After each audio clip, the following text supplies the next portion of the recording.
Greetings. In this part of our discussion, we are reflecting over a promise from the Lord, or what God of the Israelis said, not the Lord, the God of the Israelis. He said to the Israelis, not because of your righteousness, I'm removing those people out of the land so that you will possess, but because of the wickedness of those nations. I'm driving them out. And we are asking the question, if those were wicked nations that you are driving out, why you are replacing them with wicked nation?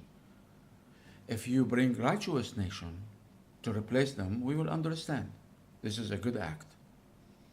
But to remove wicked nation, to replace them with another wicked nation, this is satanic. No reason for that. No excuse. Unless you know this God is mentally retarded, as we said before. This is a mentally retarded action. And we said, why or how they are wicked? What's the proof? We brought so many proofs on top of proofs, and let us continue that to show how wicked those Israeli Jews are.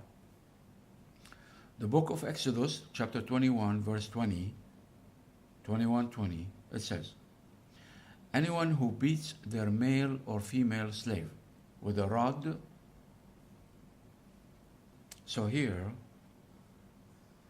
when Islam came, the Arabs used to have slaves. And if suddenly they remove those slaves, the economic structure will collapse. So, the teaching of the Quran and the messenger's advice, they started removing the slaves out of slavery into freedom little by little, in a wise manner, without disrupting their lives. Because if a slave have been serving you for as long since they are born, and you throw them to the streets, how are they going to survive? They were eating and drinking in your house, but they are slaves, and they have rights as a human being. They have the right to freedom because they have been enslaved unjustly, one way or the other. So Islam treated the slavery little by little without causing harm in the economic structure, in the society, in every which way you look at. But here, instead of solving the issue of slavery, it encourages to keep the slaves where they are. Let's read again. Anyone who beats their male or female slave with a rod must be punished if the slave dies as a direct result. They must be punished. We don't know what kind of punishment. You just killed an innocent life. But they are not to be punished if the slave recovers after a day or two. So all the harm inflicted on this human soul does not matter. He's a slave. He's a slave, property. So if he recovers in a couple of days, a day or two, then no need for punishment. Hit them with a rod, iron rod. Hit them with a rod. I wonder what human rights today will say about that. Since the slave is their property. This is what the verse says. I'm reading from the book. I'm reading from the Exodus. You can read it yourself. Exodus 21, verse 20. Go read it for yourself. They say because since the slave is their property. Abusing a human life, no order whatsoever to liberate the slaves, set them free in a kind, gentle manner, compensation, find them a job to survive. None of that. No regards for a human life. whatsoever. Such a miserable teaching.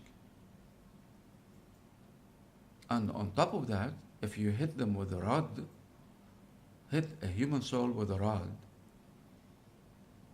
you'll be punished unless they recover in a day or two. What kind of recovery? They can still, limp because their legs hurting so much, but they can walk.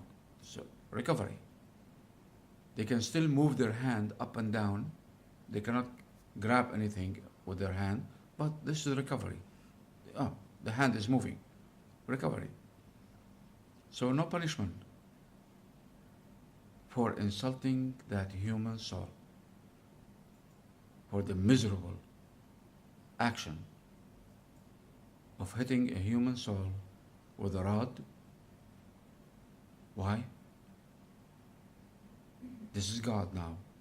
This is God speaking, giving us the why. This human doesn't have any right, because since the slave is their property. I give up. I give up. What kind of a God is this that gives one human the right to have a property over another human life? What kind of a God is that? Is a Jewish God. God of the Jews. Welcome to the club.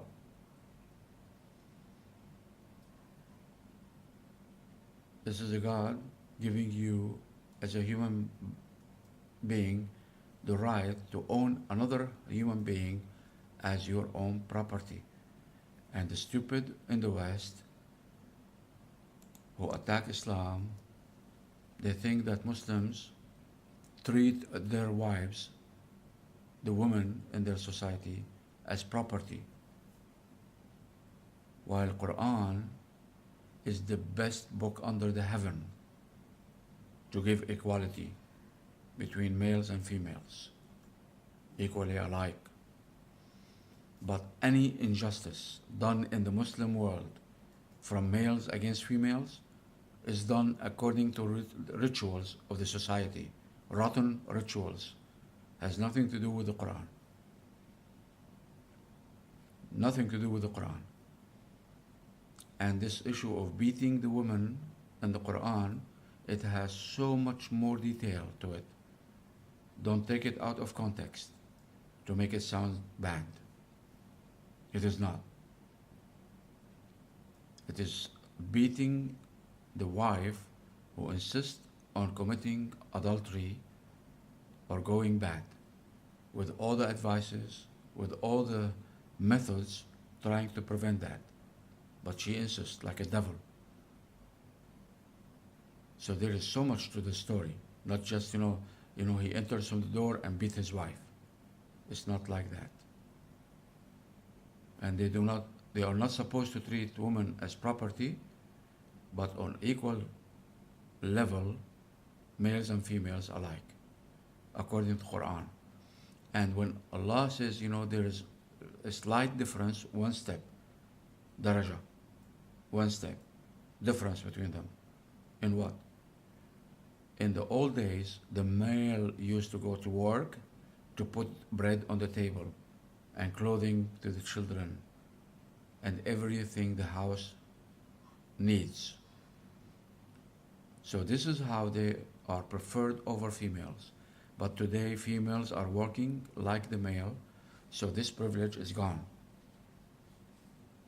Also, in what Allah preferred one another over the other, meaning the strength of the male. He can help a female to grab a sack of rice from the ground. He's stronger. So this is how he's preferred, with the strength. That's all. But other than that, all the duties of the male, females are responsible. All the duties of the female, males are responsible. All the orders from the Lord, are equally divided between the males and females in an equal manner, like no other. The passion of the Lord is for both, equally, so hard. Sometimes you feel that the Lord is biased in favor of the female, but some Muslims cannot see that. And that's a shame, I admit. However, if it is according to the Lord, males and females are equally and in just manner to extremes like no other under the heaven. In the Jewish book, females are miserable, worse than insects, as they are described. We'll discuss this some other time in different videos. And in the Christian book, the New Testament, the female is supposed to treat her husband like he is God. You know, their book says, or Paul says in their book, God is the head of the church, or Jesus is the head of the church. And, you know, the church is the head of the man, and the man is the head of the woman. So she should treat the man like God, like she's supposed to treat a God. So woman in the Jewish Christian book is miserable, is worse than an insect, but not in Islam, not through Islam. I'm not talking Muslim behavior, no, I'm talking teaching of Islam and the Noble Quran. Very well. So human being can have other human beings as property and slaves. This is God. This is the rule of God, Jewish God. You can have another human soul. You can hit him with a rod because he's your property. He's your slave. You can do with him whatever you want. Such a miserable teaching, no doubt. Take care. Next time.